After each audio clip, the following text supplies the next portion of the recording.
Good morning. Welcome to Monday, April 10th, Urban County Policy Board. Welcome everybody here from all the different jurisdictions, and we will go ahead and start with quick introductions. I'll start online. If you could, go ahead, please, and introduce yourself. And Rebecca, can you call them? Yes, we will start with Mayor Stevie.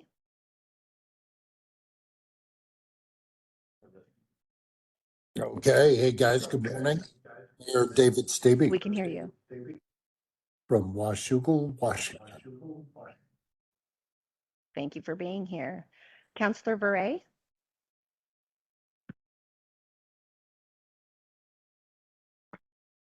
Marina Verret from the County Yackle. Chuck Green.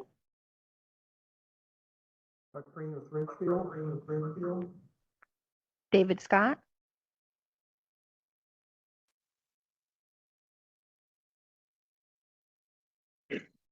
I'm unmuted, though.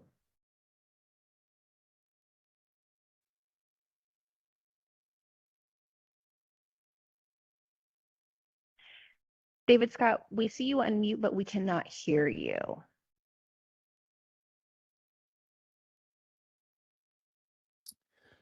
David Scott is the manager for the city of Washington. Thank you, Mayor. Joe Walsh. Good morning. We have someone, Mike.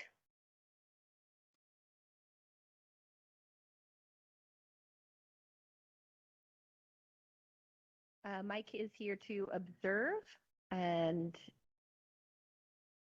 as a visitor, Alan Westerson. Yeah, Alan Westerson, City of Camas, here filling in for Jim Hodges, who couldn't attend today. Thank you. David, can we hear you now?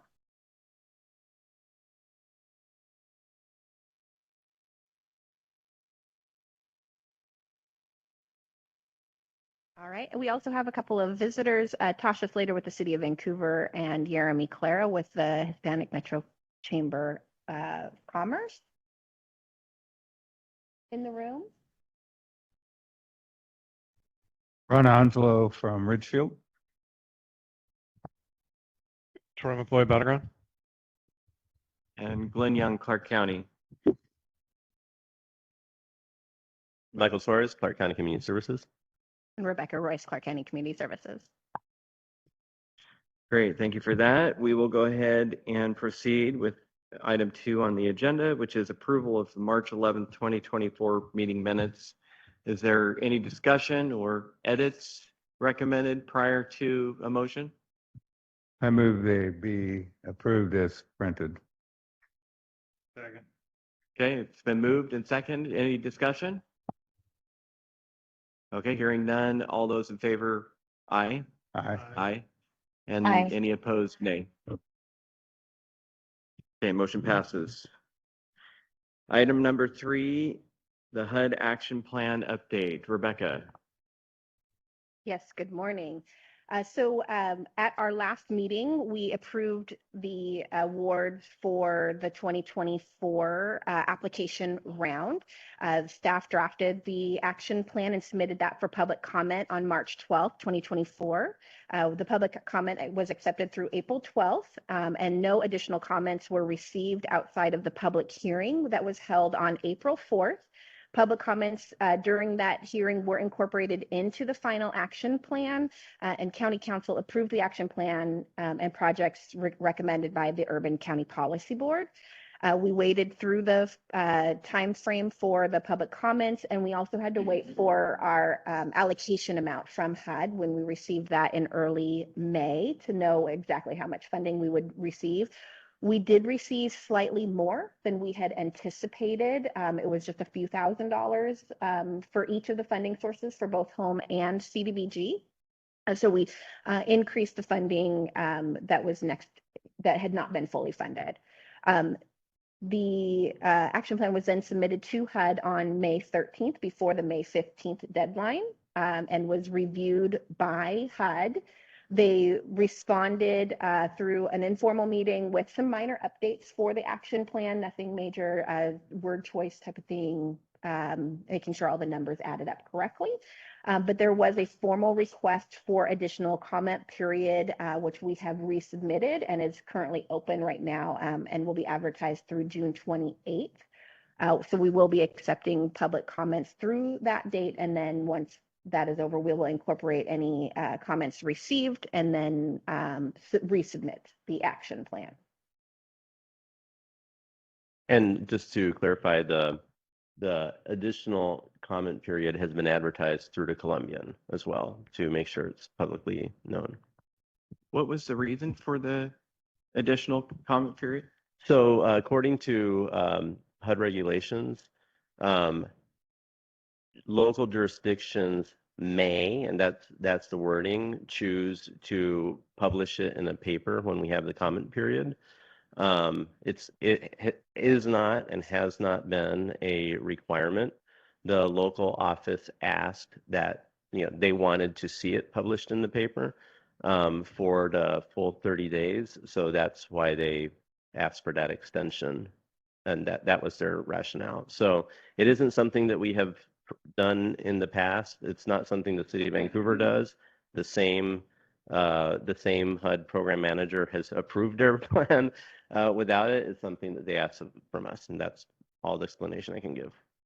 Okay, great. Thank you for that. And then just real quick clarification. So there were some projects that we had not fully funded, and the additional funding went to them to increase. Okay. Yes, Right. correct. And it was, I believe it came out to about $15,000 in CDBG funds and about $15,000 in home funds and about $20,000 in CDBG funds. So it was That's pretty excellent. small. Makes a big difference. But it does. Yeah. Yep. All right. Anything further on this item? Not from staff. Any other questions? Okay, we'll move on to item number 4, program updates.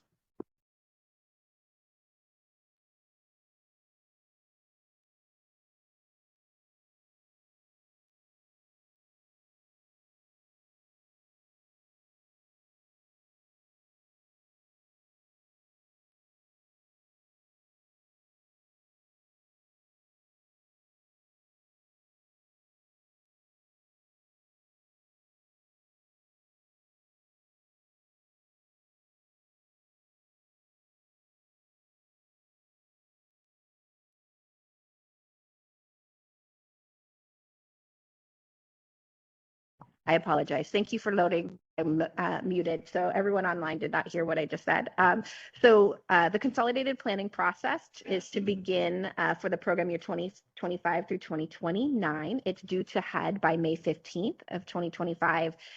We are looking into bringing in a consultant to help with the process. There's quite a bit of public comment, community engagement, and research that goes into the whole process to understand what the needs are for Clark County, in our area of Clark County in the jurisdiction. We will also be talking with the City of Vancouver. They just completed their consolidated plan process, so we'll look at what data and public engagement information they've received, because a lot of our projects do cross over to Vancouver, or there's just interest from the City of Vancouver for all of Clark County. We will also take into consideration the recent community needs assessment that was just completed, which takes into consideration all types of needs for households who are low income throughout Clark County, along with a lot of other information we'll be bringing in to put together the consolidated plan for the next 5 years. There will be plenty of opportunities for public participation. We'll do that through surveys, community meetings, and then there'll also be a final public hearing for the City Council, County Council, to approve the consolidated plan before it's submitted to HUD. The second update I wanted to provide was regarding our conversation at the last meeting. I did a Build America, Buy America, or BABA overview. During that meeting, there was a discussion that there might be a work group from this committee that would want to get together to discuss what the impacts of the BABA rules are. And so I just wanted to follow up and see if that's something that the board would like to move forward with, or at this time we want to hold off until we get more involved in projects that will require have to follow the BABA rule. Anybody have any thoughts on that?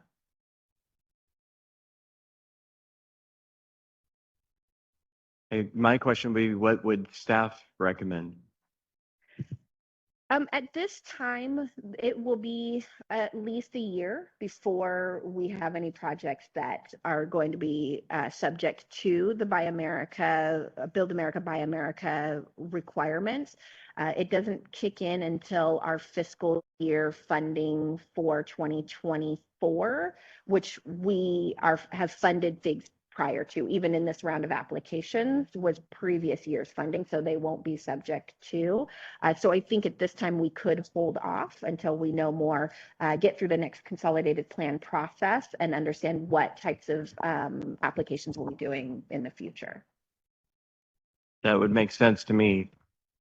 The only thing it seems like this would be more of a like public works director type conversation, and I believe the public works directors meet once a month, and I believe so. It seems like something they could do outside the purview of this committee. Personally, I don't know why we would have staff time devoted to that.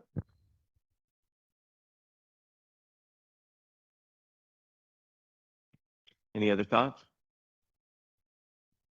So this is Chuck Green. We do meet once a month. The public works directors meet kind of to share notes and stuff. So if this is something there's an expectation for us to start diving into, I guess I'd like to know now so we can put it on our table.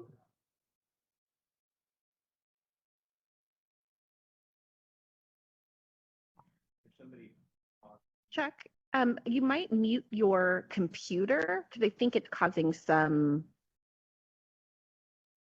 feedback to the, and I believe you've called in on your phone. Yeah. And we did not understand, just to be clear, like, appreciate the comment, but it was very garbled. How do I unmute my phone? You are coming through just fine, whatever you were doing. And if you type the comment in the chat in the meantime, we can read it out.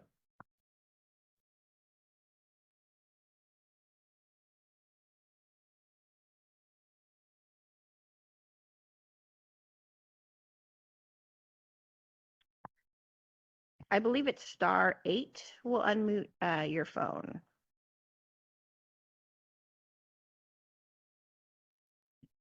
That didn't work. Let me Google it and I will find out.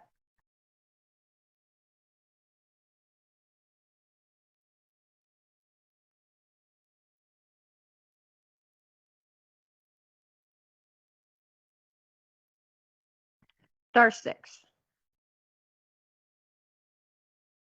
All right, how about now?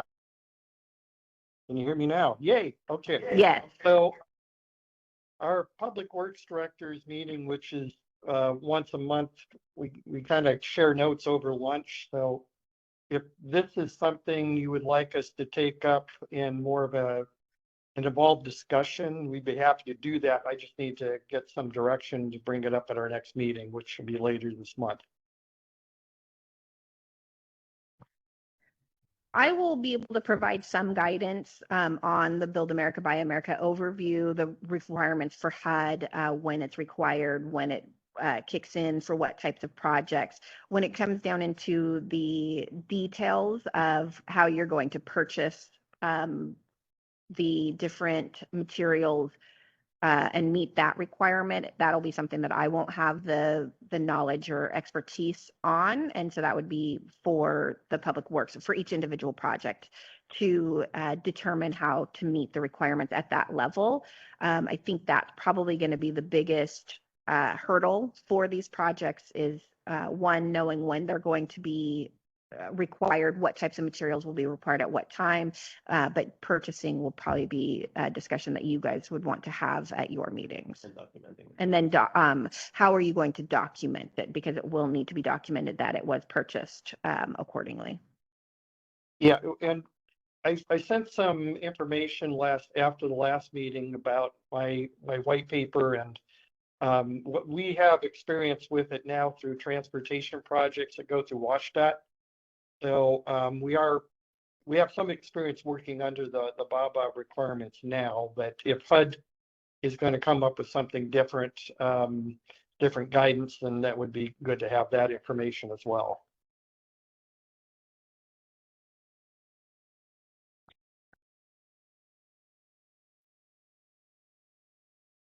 I apologize. We were having some technical difficulties in the room. I think at this time, we can leave those conversations for you for the Public Works meetings. And then if we determine there's a lot of questions from the group for the projects, we can then bring it back to the board. Sounds like a good plan to me. All right, I'll move on to the next discussion. We just wanted to give the board an update on some HUD monitoring that's going to be happening late this month. The environmental review team will be monitoring after the last week of June. They will be sending us a letter so we know exactly what will be monitored, but we've been told informally that they will be looking at all environmental reviews that have been completed within the last 3 years, and they want to discuss current projects that are currently going through the environmental review process, just to make sure that we're meeting all the new guidelines. There have been significant changes in a few areas of the environmental review, and I will bring a overview training to this board probably at our next meeting to kind of give you guys an idea of what the environmental review process looks like. But the Endangered Species Act and consultation with the National Marine Fisheries Services is a significant change that is taking a lot of time to get a concurrence on projects for that. And there's been some changes with a few other laws and authorities that we have to review for every project. And so the process itself is taking quite a bit longer and is much more detailed in documentation.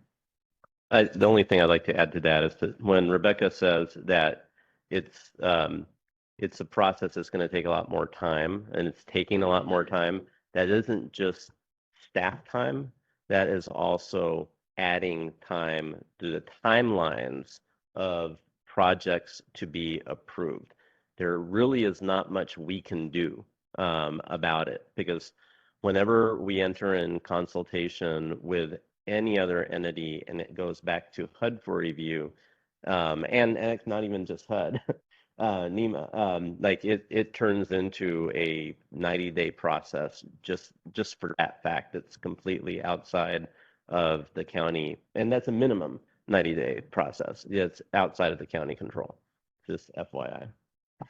So as an example, any projects that are adding any impervious surfaces with NMFS, so the National Marine Fisheries Services, will have to go into, at the minimum, a programmatic consultation, which they have 30 days to respond.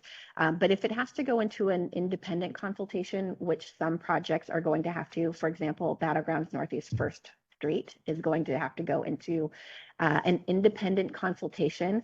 It requires additional documentation, and we don't even know how long that process will take. Some have been taking at least 6 months to get through the initial part of that consultation, and it's fairly new for our HUD projects, which is why we don't know, kind of specifically how long that will take. Any consultation that we have to do with another state or federal agency, they have at least 30 days to respond to us, but that if there's questions, it can take much longer to get that review process done. I can share some on that National Marine Fisheries. It's really bad. In fact, if you go to the higher levels, when we were back in DC, they don't even have the process defined on how to get the permit that they're requiring. We talked to quite a few agencies back there when we were back in DC and suggested maybe getting our delegation on the Senate and House together with our public works directors and trying to see if we could get a path forward.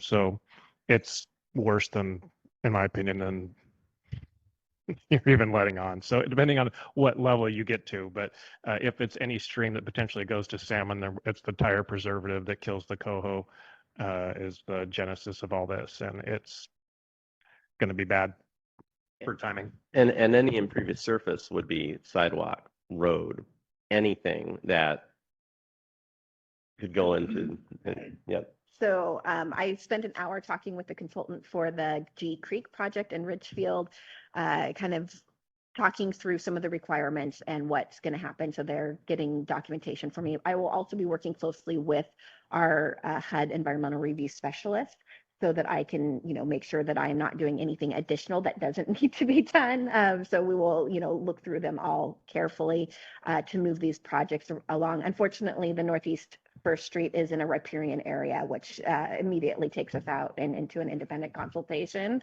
And so I will say another change, HUD has been working with the National Marine Fisheries Services to increase the allowability of projects, some projects under the programmatic consultation, which would be that 30-day consultation instead of a full independent consultation, which requires, and I'm not an engineer, but it requires a biological review, which I understand is pretty intense. And so I will be learning a lot of these things as we kind of work through these projects. But I'm trying to work with all the active projects right now.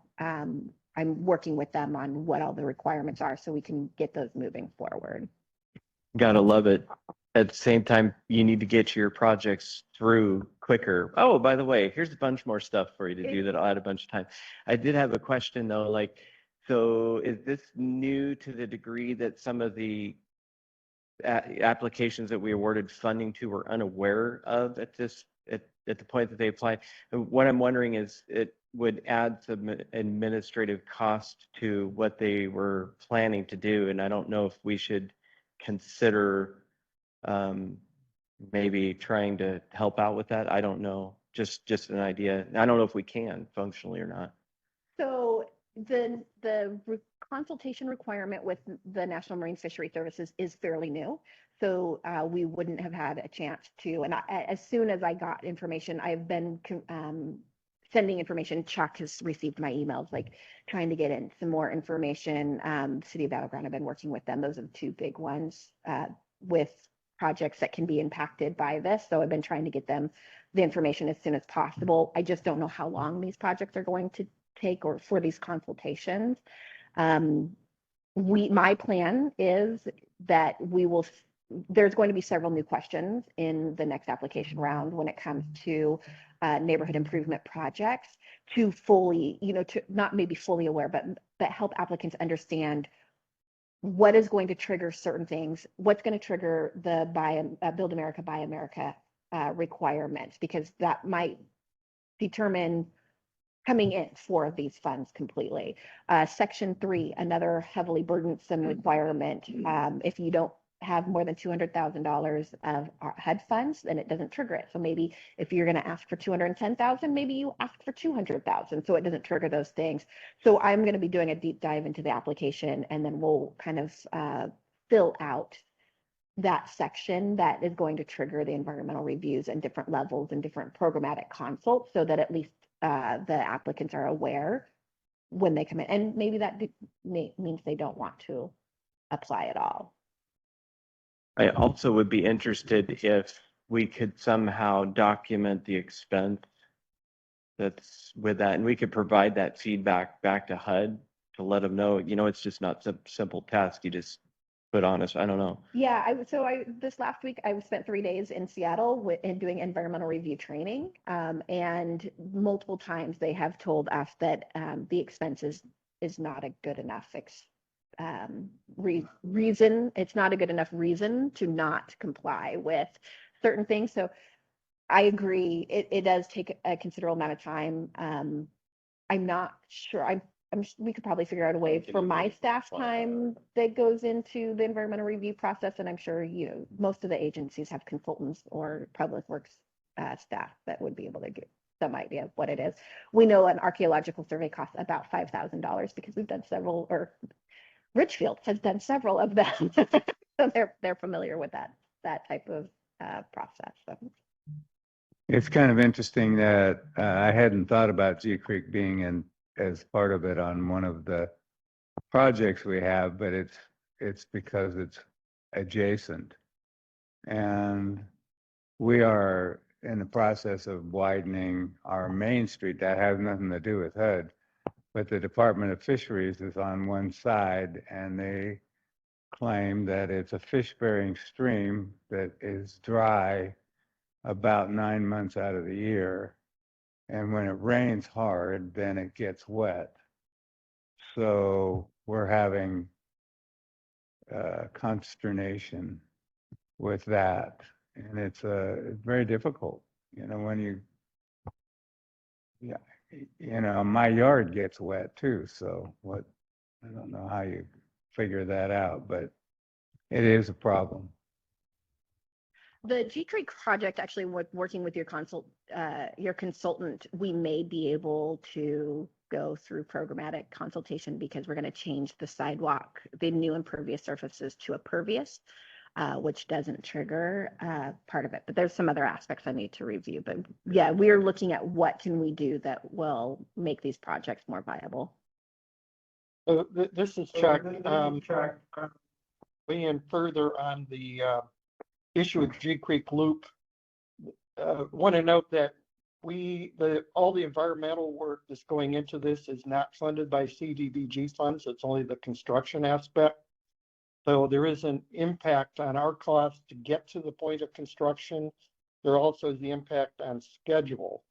And we're kind of responding to Mayor Onslow's comments just now. We're kind of learning these firsthand in real time starting Friday. So we're trying to work through and see if we can get to a programmatic consultation and what it takes to get there, and try to avoid having to go the more formal biological assessment approach. One thing we will probably do on future projects is note where we might be within a 150 feet shoreline zone, or a riparian habitat zone, or a wetland. That seems to be what's triggering. G Creek is a fish passable stream, so it also NIMS kind of gets engaged as well as Fish and Wildlife at that respect. So for future projects, we'll probably map those out in putting the project scope and budget together if we need to anticipate this.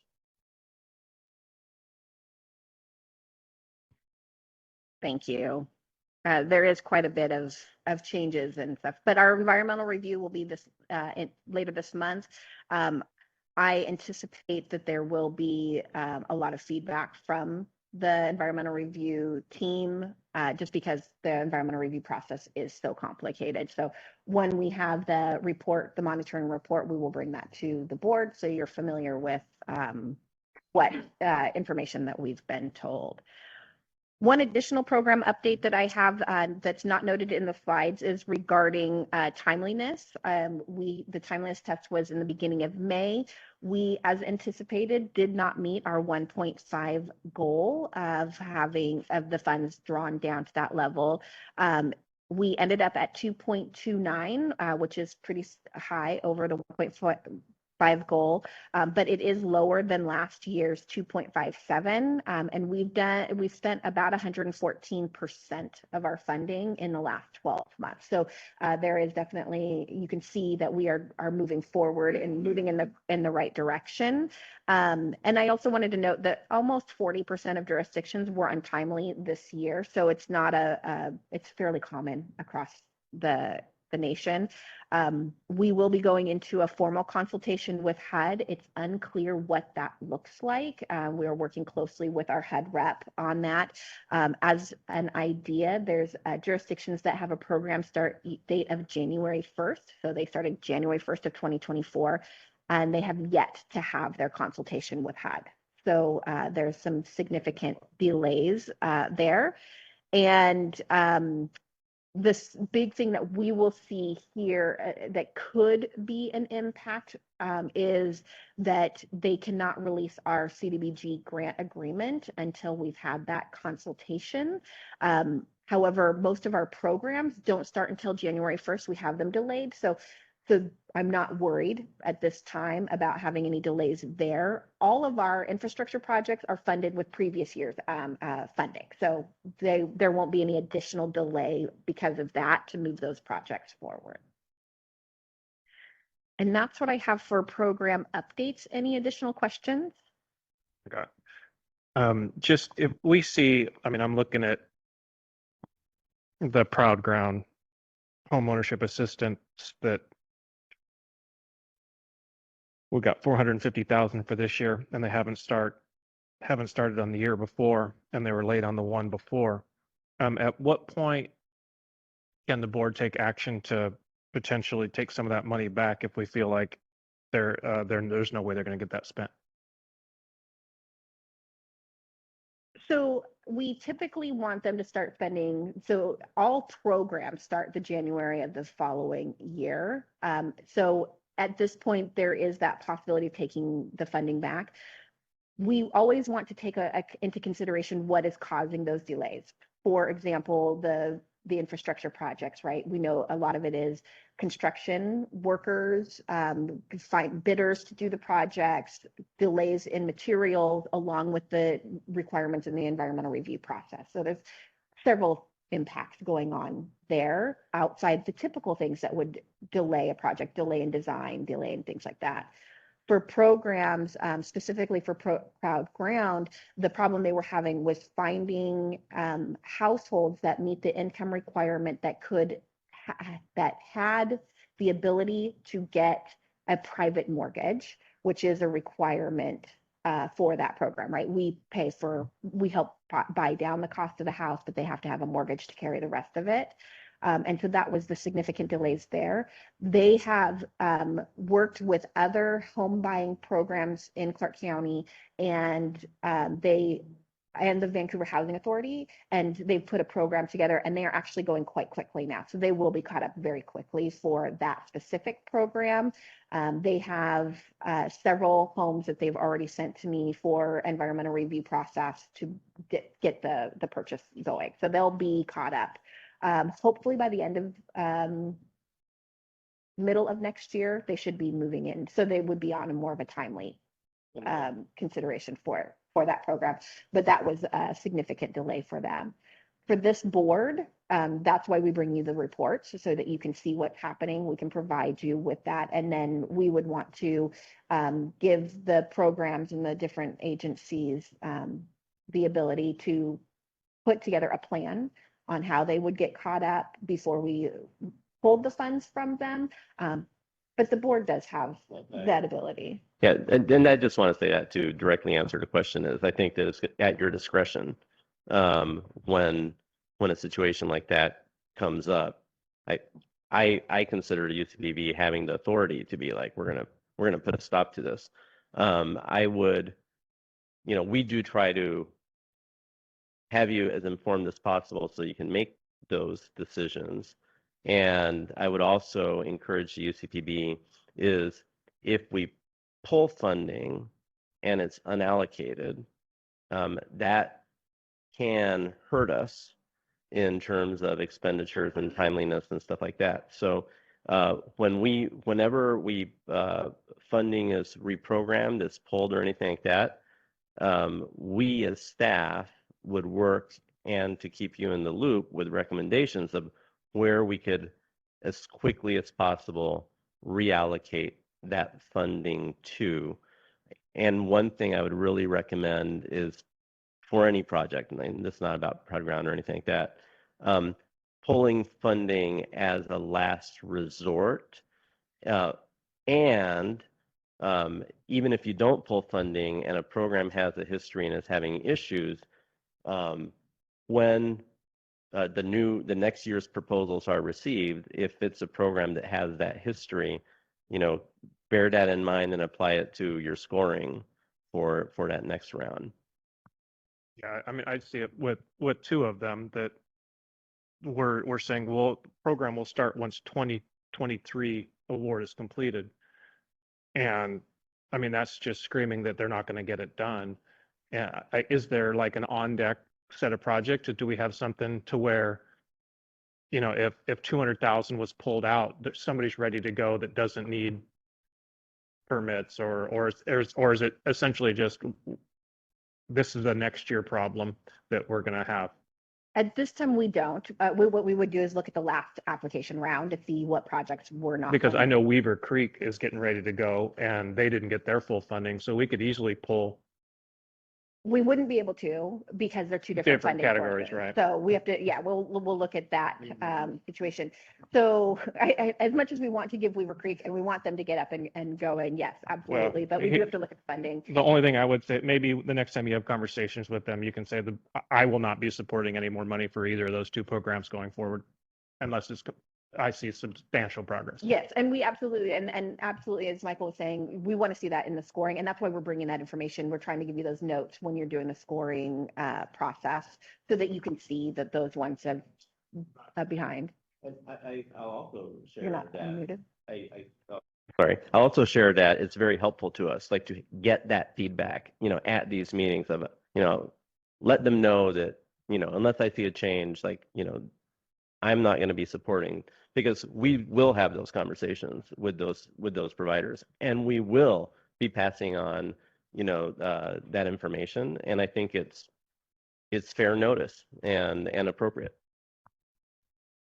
You know, I think that we have to instill a seriousness to this.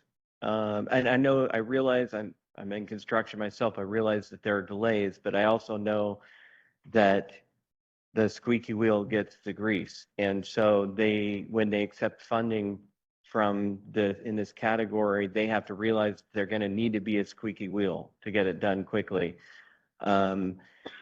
So I mean, we can't risk our funding. That's what it ultimately comes down to. So I'm definitely not supportive of pulling anything unless there really clearly is not a path forward for the funding, but there needs to be some sort of clear system, some clear ramifications to not getting it done timely, and you know, some sort of a point docking system or whatever to the future applications, or perhaps even like a 1 year pass where they can't apply for a grant, something of that nature. But we do need to have some accountability instilled in this for sure, because it seems to be an ongoing issue. Yes, absolutely. And I do have that in my notes for the next RFA process to look at how we can better incorporate that into the questions for you.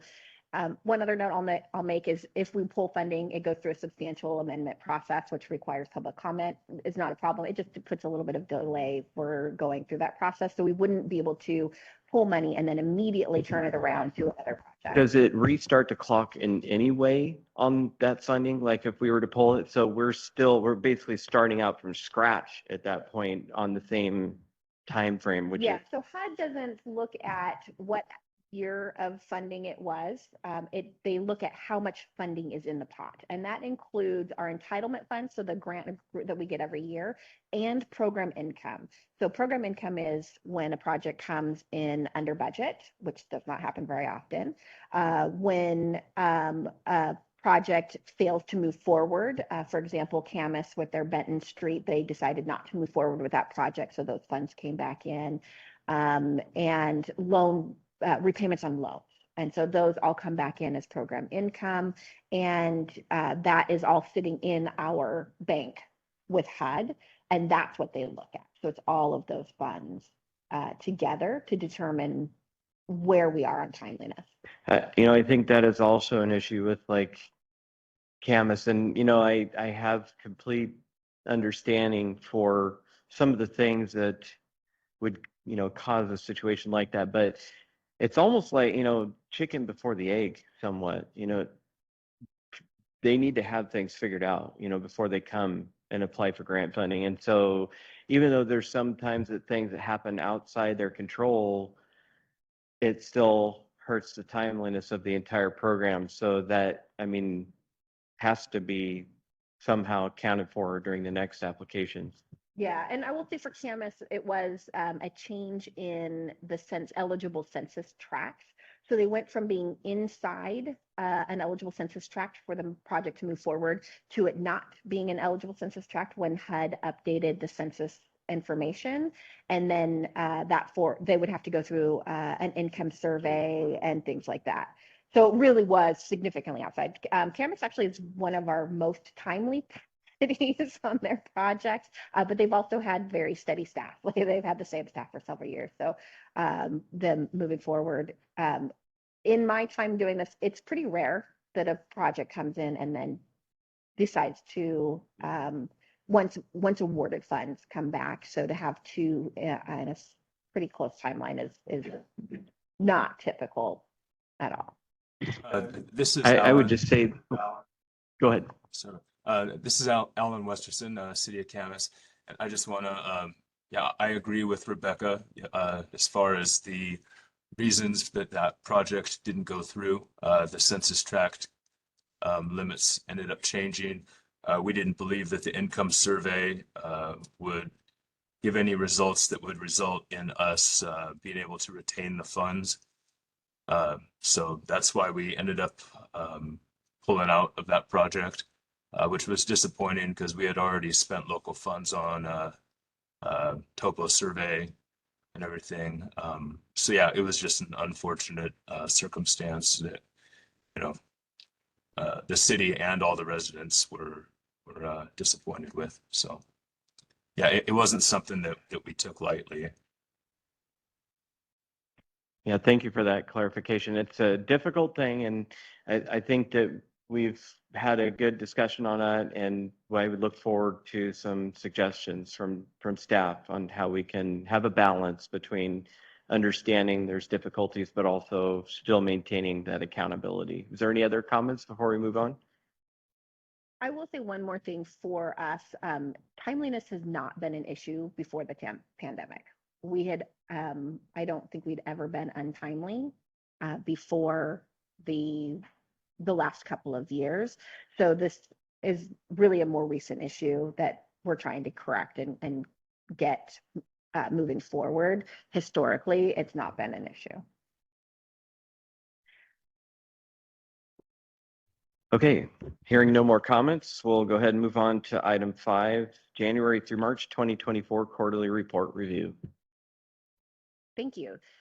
So at the last couple of meetings, we've been getting feedback from the board about wanting to see some changes to the quarterly report to get some more information on there. So I went back and redrafted the quarterly report to provide additional information in the reports for you. So you have more information about what's going on.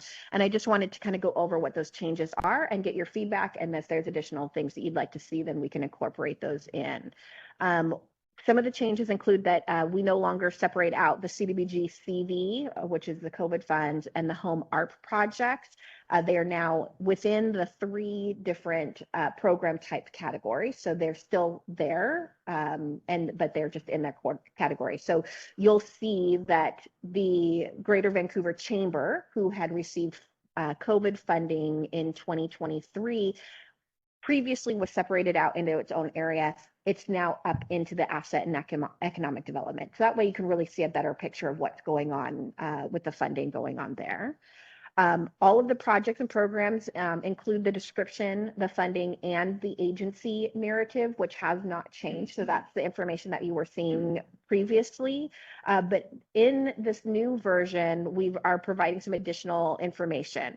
So projects that are, or all projects have an information about their timeliness. Do we consider them timely? Are they moving forward on a regular basis so that we can really show you that they're being timely? This is something that we have had in there before, but not really focused as much about it. But that's where their focus really is going to be, on the project's timeliness versus outcomes, because the outcomes won't change throughout the project itself. The programs will focus on both outcomes and timeliness. So whereas before we would include in the project description how many people had been served, now we're really pulling that information out. So it's not just in the narrative. We're really going to show you this is what they proposed and this is where they're at in there. So you're getting some additional information about the outcomes. And then finally, we are including a new staff comment section. So this gives you a little bit more understanding of what we're seeing and the conversations we're having with the different programs outside what they're reporting in their quarterly report. So the description and the narrative is coming more from what the agency is telling you, and then the staff comments will be what additional information we might be able to provide to you about and provide additional context for each of the projects and programs. So as we look at the new report, this was sent to you in the meeting reminder so that you could take a look at it ahead of time. There are a lot of projects that are not on schedule, but we've been talking with them agencies and we know what's going on. As mentioned before, we've had some issues with staff turnover in some of the agencies, which have delayed moving projects forward. The construction and finding contractors has been a little bit more difficult. Camas had to go out to bid twice on a project for issues that they were doing through their bidding process. That project didn't end up being untimely, but it's just an example of things that we see coming across with all of the projects. The environmental review process is pretty significant in the delays that it's causing, the additional consultations that are having to be done for each of those agencies. And so we are trying to move those projects forward as quickly as possible. Looking at the public facilities and neighborhood improvements, so you'll see in those staff comments really a little bit more detail about what we're seeing and the conversations we're having with the different agencies. The social service projects that are under the neighborhood improvement section, the public facilities, those are the public facilities. The Washougal project, it's really done. Really, we're just waiting on final reporting. Some of the reports are difficult to get. Section 3 reporting can be a burdensome report to have to do. And so we're just waiting on those final things. The Washougal project, actually, we paid the last invoice. So really it's in the final little tiny minute details in that one. On the next report, you'll see is completely finished. And then the same with the mother's recovery process. That invoice has been fully processed within the January through March timeframe. And that project is now closed out. And you'll see that reflected in your next report. For the asset and economic development, oh, yes, go ahead. I just clarification on that. The timeliness is when funds are spent, not when it's closed out, correct? So it's an ongoing.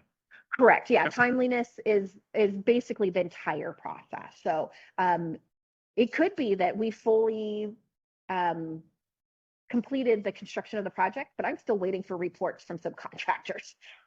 So it's not timely. For the asset and economic development programs, you'll see the Hispanic Metropolitan Chamber project is not on schedule. They had staffing turnover, their executive director and their primary staff person for the program. There was some turnover there. They are getting caught up. Their 2022 contract will be finished out at the end of this year, at December of this year. No, I'm sorry, June of this year. And then they will be starting their 2023 contract. And they are on track. And we've discussed with them how to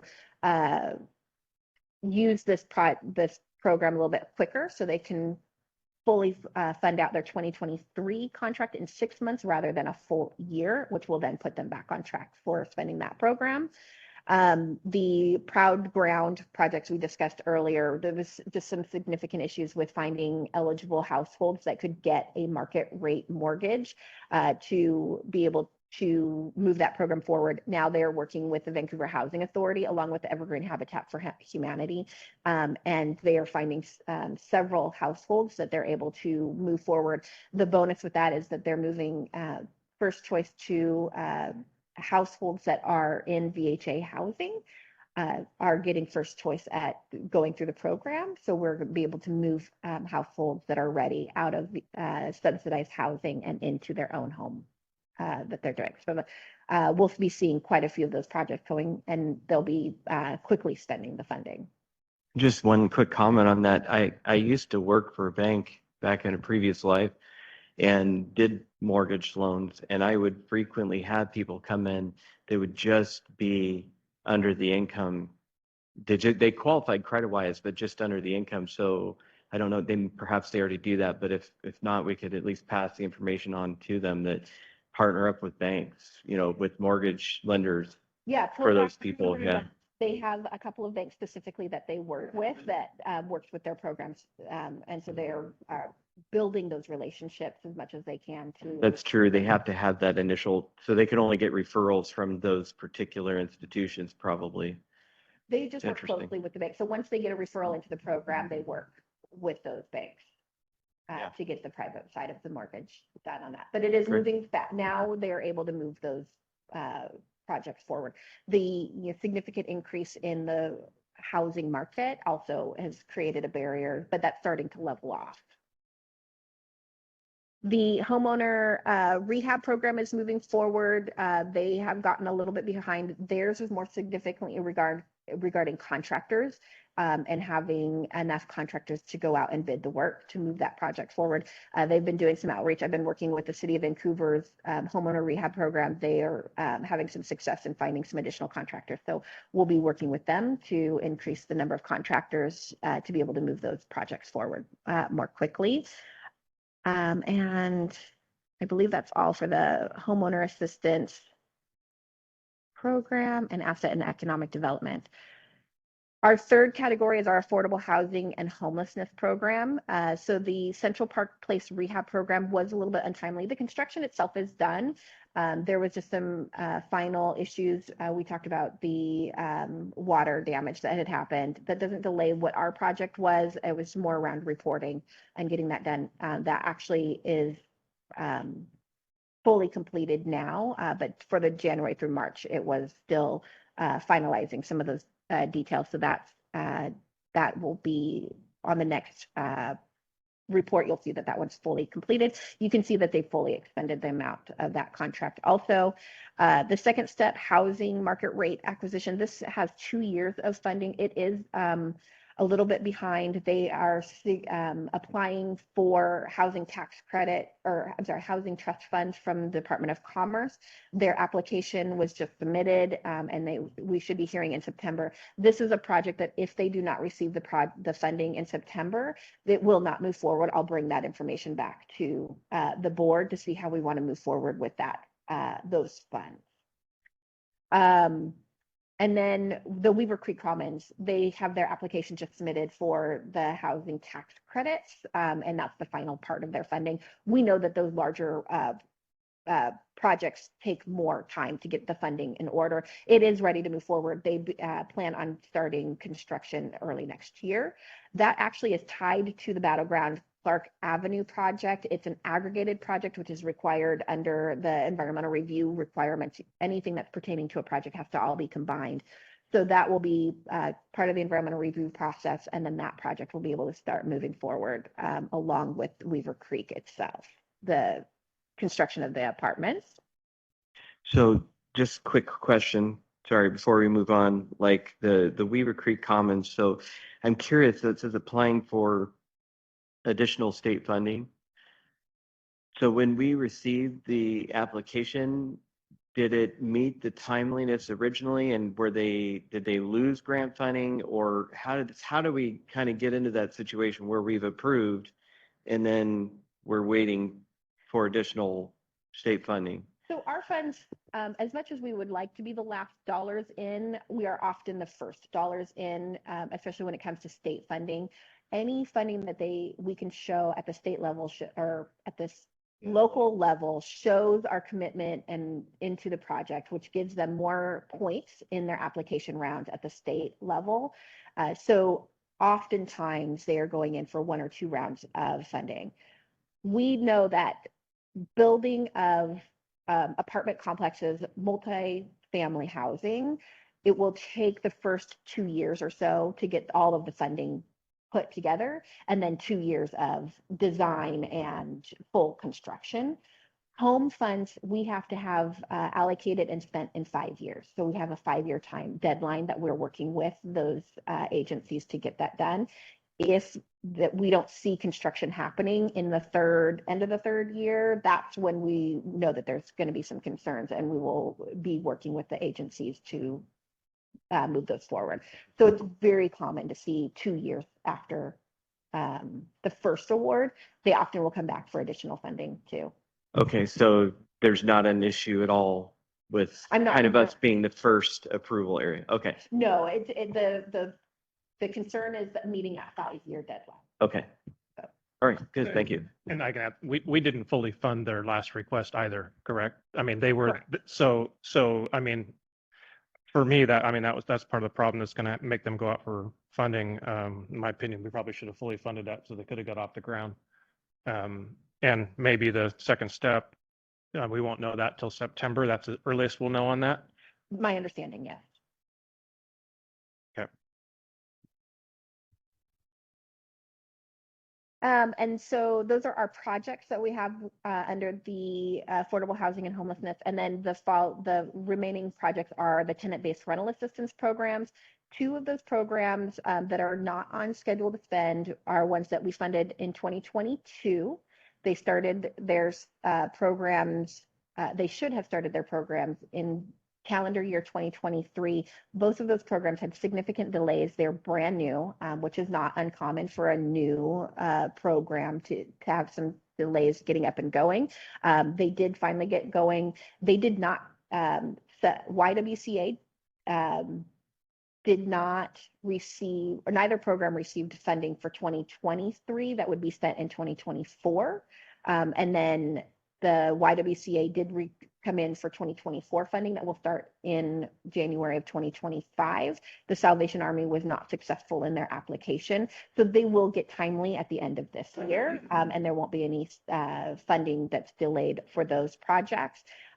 Janus Youth, Lifeline, and Share both are timely. They have been running programs for a long time and have that program pretty down. Sometimes it takes an extra month to spend a little bit of the funding, but this time they are on track, so there's no concerns with them. They are on track with their outcomes at this point for January through March. That's the beginning of the program, so we anticipate to see kind of low outcomes. In the third quarter, we should be seeing close to the maximum amount of households that they have identified as serving. That is an area that I hope that the board will really pay attention to when we come to the next round of applications. Are they achieving the outcomes that they had identified in their proposals from the previous year? And that is all of the quarterly reports and the changes. So with that, if there's additional information that you would like to see in the reports, I can look at incorporating that in. If you think of something later that you'd like to see, don't hesitate to send me an email. Otherwise, I will move forward with this design moving forward. Does anybody have any thoughts on that? I appreciate the extra information. Thank you. Yeah, I was going to say that the difference between this year and last year is remarkable. So the extra information is very helpful. Appreciate that work. Okay, let's go ahead and move on to item number 6, which is training, conducting an income survey.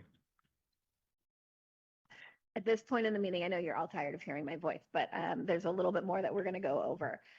So this I wanted to bring to the attention. We did this a few years ago for the board, but we wanted to do again because this is the time that your projects need to be thinking about, are they eligible? Are they in an eligible census tract? And if not, then you need to conduct an income survey. The income survey process hasn't changed too much since the last time we did the training several years ago, but there are a couple of minor adjustments. Really, this is more for your staff so they know what to do and the process to make sure that it's done accurately, because there is at points that HUD has to be involved for approval. So there are 3 HUD CPD notices that provide guidance on conducting the income surveys, and I've listed them there and what they're kind of about. In Clark County, we have 184 census tract block groups. Right now, there are 46 eligible block groups. So if you have a neighborhood improvement project in that block group, it is income eligible. If it is not inside an eligible block group, then you need to do that income survey. We have 36 of those 46 are income eligible. Over 51% of the residents earn under 80% of the area median income, and 10 of those block groups are considered an exception area, which means we have an exception from HUD. We do not have enough block groups in Clark County that are eligible, so they give us an exception to go down to a lower amount, and we look at that every year and adjust it as needed. Right now, I believe our exception criteria is 40, I think it's 46.38 or something close to that. One of the big things that we want you to know is to make sure that you are completing your income surveys.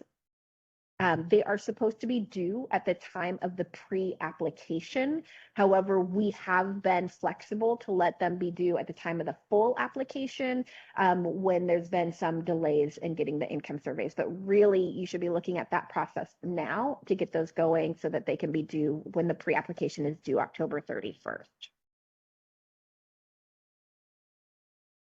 So the process overview, this first step is discussing your project with county staff. That would be with me to verify that the project eligibility in general. It's going to be an eligible project. And then we need to determine what the service area is. And the service area is often larger than the project area. Then we will work on getting the template documents. We will provide those to you. They include a survey notification letter. This has been updated. So if you have previous documents, I'll provide updated version for you. The survey that will be used for conducting the survey door to door, the results spreadsheet, and the service area map. So those are all the things that I need to have so that I can submit them to HUD for approval. The next step is to submit those documents to HUD. We send all of that information and we ask them to give us approval for doing the survey. Once we have that approval, then you can go into the final step, which is conducting the surveys. It is very important that you do not do any surveys until we have the HUD approval, because then it's not a valid income survey. So the notice of survey includes the what, when, why, where, who, how, and all of those things. So why we're doing the survey, we want to determine priorities, we want to support an application for funding. This is all outlined in the letter and in the survey itself in the templates that I provide. It'll identify when the survey will be conducted. So there should be a time frame, will be coming out in the next 2 weeks, that type of thing, to identify that for people, the residents, to know when the survey will be conducted. Who will be conducting the survey? Is it going to be staff, volunteers? It could be elected officials. Ridgefield has been really successful when they have their county council go out to do the surveys. People are much more responsive to completing the survey when it's an elected official asking them directly. We want to include the information that's being asked. So what we want to find out is the neighborhood needs and what their income is. The income is the most important piece for us to determine that it's going to be income eligible in the area. However, we have to be really careful that we are not influencing the residents by starting off with income or making it seem that the income piece is the most important. We want people to be honest. We're not asking them to document it. It is just a verbal, yes, our family, this is how many people we have in our family, and this is how much we make. And then how is the survey going to be conducted? Door to door is the most effective, but you can do by mail. You can do telephone interviews. We've had some that start off door to door. If they go out a couple of times and then household is not there, they'll leave it with a postage paid return envelope and hope that it'll get mailed in. So those are all viable options, but door to door really is the best way of doing the survey to get the most complete responses. And then making sure that it discusses the confidentiality of the survey responses. So there's no personally identifying information on the survey itself. There's a number that ties to the results spreadsheet, so we can see in case we have to go back out to a household for any clarifying information. The survey itself starts with a question to set some priority services, this kind of general idea of information. And this is great for the cities to use because now you're hearing straight from your residents what types of services they would like to see happening in their neighborhood. The survey will understand the differences between families and households. So a family is going to be a small unit. A household is everyone that lives in the household. There can be multiple families within a household. For example, my household has 2 families. My father lives with me. He is not a dependent of mine, so he is considered his own family. And then my husband and children and myself are our own family. So if we were to have an income survey, we would have 2 of them done for my house. We also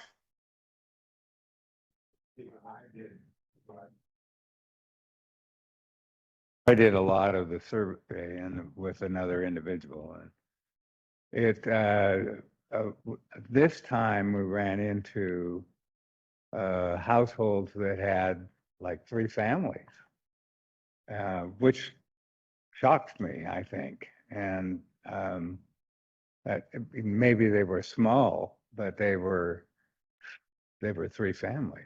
It's like, okay.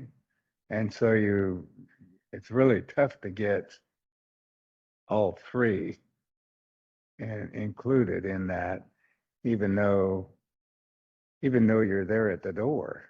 But it was interesting. I think that was my most surprising from all of the former surveys that I did.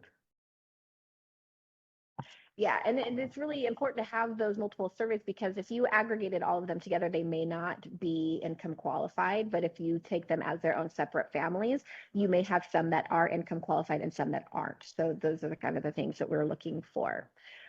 So we're ending the survey with the income question, and we want to make sure that that survey itself is updated with the newest income amounts based on current data, which I will help when we send out the template information.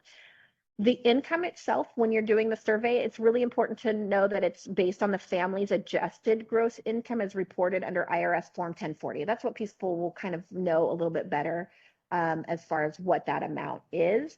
But again, we don't ask them to provide documentation. It is going to be their best guess on what their income is, but we do want it to be as accurate as possible. There's a control number for each of those surveys, as I mentioned before. It'll link to a household information on a map that is created. And then again, if there's more than one family in a household, that control number can be easily identified in any way that makes sense to whoever's doing the survey, and that makes sense to me. For example, as identified here, you could have a household or a residence 2, and then you might have 2 house families in the next household that's marked as 3. So it'd be 3A, 3B, 4, and then 5A, 5B. As long as it makes sense, I can usually figure that out, and we can identify that they all belong to the one household, but why we have additional surveys than houses in the survey area. And then I need a copy of each of those completed surveys because that's part of my analysis. So I have to do that analysis to verify that it meets the income requirement, and I review every survey to what goes into the survey responses. So the survey response spreadsheet, please use Excel for that. It's the easiest one, and I do some formulas to make sure that all the calculations are done. Please don't convert it to PDF.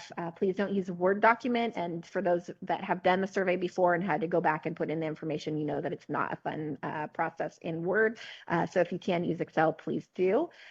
In that survey spreadsheet, we need to include the control number so we can identify the household or the family to the house, to the location, include the service address, include the household size. The results are based on the number of people, not the number of households or the number of families. It comes back to the number of people. And then if their income is above or below the income limit appropriate for their family size, and then the list of priority services that would be part of that income or the survey itself. And again, the number of people in the household is very important. This is an example of a survey area map. This is from the city of Woodland from several years ago.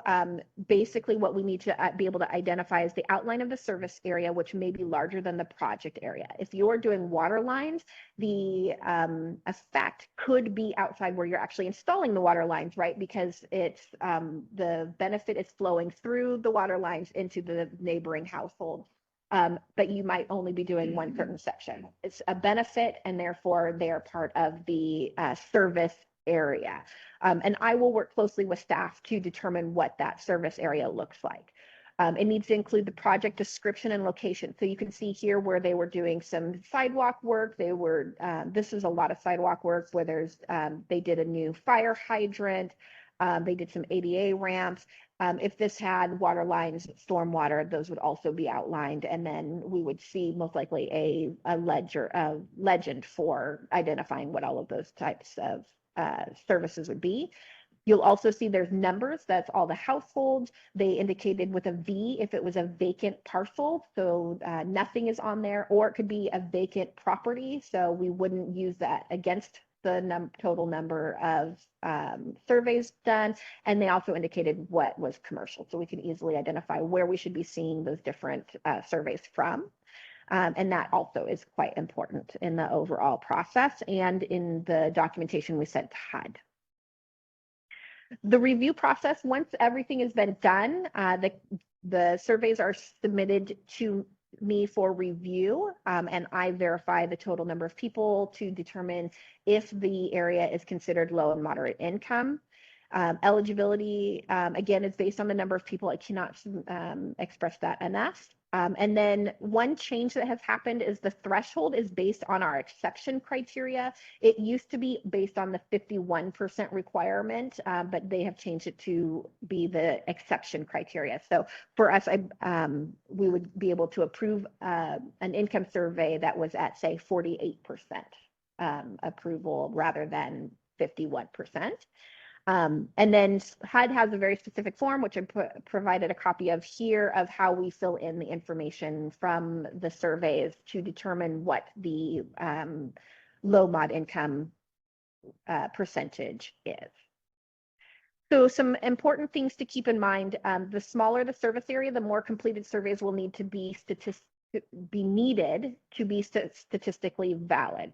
So we have to meet a 95% statistical validity to qualify as an income survey. So if we are only doing 10 households in a service area, then we're going to need all 10 of them. Because 9 would only be 90% and would not meet statistical validity. So keep that in mind. It's very important to get those responses. The larger the service area, the more cost it is to conduct it, the more time it takes, and all of that. So just to keep that in mind there. And we really want to make sure that you are training your survey takers, especially about the income information, and I have a couple of examples of what to do and what not to do in the presentation. For the survey taker training, make sure that you express the reason and importance for the survey, that you're determining those priority facilities and services. It's not about the income, although that is a component of it, but for them, it's about the priorities that they want to see in their neighborhoods. You can say that it's to support an application for funding, but you cannot say that it's based on income. You cannot give that information out. And then again, the confidentiality of the survey response is important, so that people will feel free to provide the responses that you're needing. Question number 3 is where we get the most issues. And this is a question that asks about the number of families in the household. This question is not asking for the number of people in the family. So where Mayor Onslow was talking about earlier, where she's seeing 3 families within a household, it's the families. There could be 10 people total, but it's about how many families are there, which will help us identify how many surveys we should see from that residence, from that address. So if there is more than one family, each family needs to complete a separate survey. And then if you are not sure if there is more than one family, ask, are they a dependent when you file your taxes? So as my example for my household, my father is not a dependent of mine. That's how I know he's a separate family within our household. And that question number 3 is there, how many families currently reside at this address? Question 4 is also where we have to go back and get clarifying information. So here are some examples of what to do and what not to do. Question 4 is really getting into the family size and the income. So this question is asking how many people are in the family. So that's that first comment column. And then we want to mark the box next to the corresponding number of people in the family. So if the household is a size of 3, you can see in this first example to the top right, they indicated 3 people in the family, but they said they were below what the amount is for a 4-person family. So they may or may not qualify. I cannot make that determination because they could be above the 49,950 for a family of 3, but below the number for a household of 4, but I can't tell. So I can't approve that survey. Then one below it, you can see there's 2 boxes, one under the above and one under the below. Really, there should be one X indicating for the family size. So if we're again talking about a family size of 3, we would only want to see an X in either the above or the below columns for that household. And you can see that in this one at the bottom where it's a family size of 3 and they earn below 49,950 and there's just one single X. So we can see that. If you want to circle the number of family in the family size, that's totally fine. That's not a problem, but just making sure that the X is in the appropriate square. And then again, cross-referencing the map and with the address sheet with the control number so that we can go back and make sure that everything is there. So that's just a quick example. So control number 5, this is the from information on the survey for that address. Here are some income survey resources that I've put together. I'm going to walk through this with you or with your staff. There's not going to be a lot of research that your agencies are going to need. We've done many of these. I'm very confident in the surveys that we do for this, and I'll walk through everything, but this gives you some information that you can research on your own if you feel the need. Again, please have your income surveys. I should be seeing those come in fairly quick. HUD has 30 days to respond to any of our requests. So they do typically go a little bit faster on the request for income surveys, but it could be a 30-day before we have the approval to move forward with the survey process. And then once you submit all of the income surveys to me, I usually have them reviewed within 2 days. Depending on what training I've had. I have any questions about the income survey?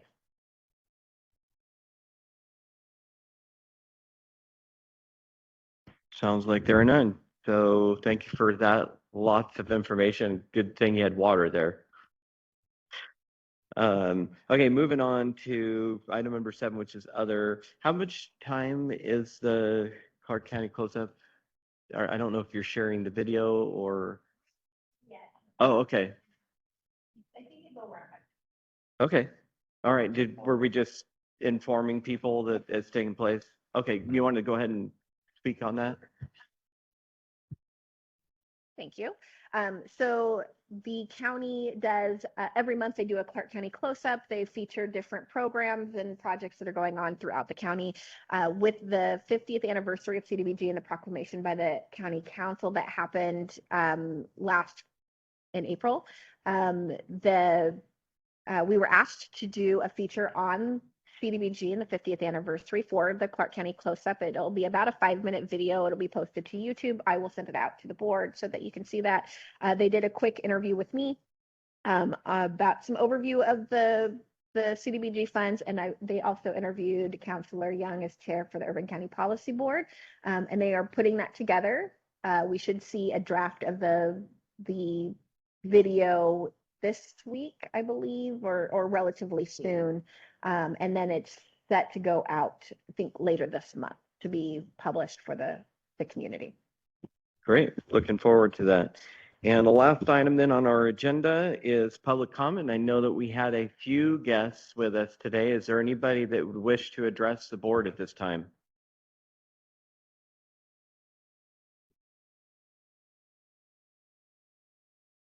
I just want to give people a chance if they're having issues getting unmuted. So does not sound like we have anybody today. So we are complete with our agenda today, and our next meeting will be Monday, September 9th, 2024, also at 9:30.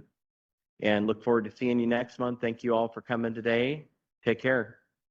We are adjourned. Thank you, everyone. All right, thank you.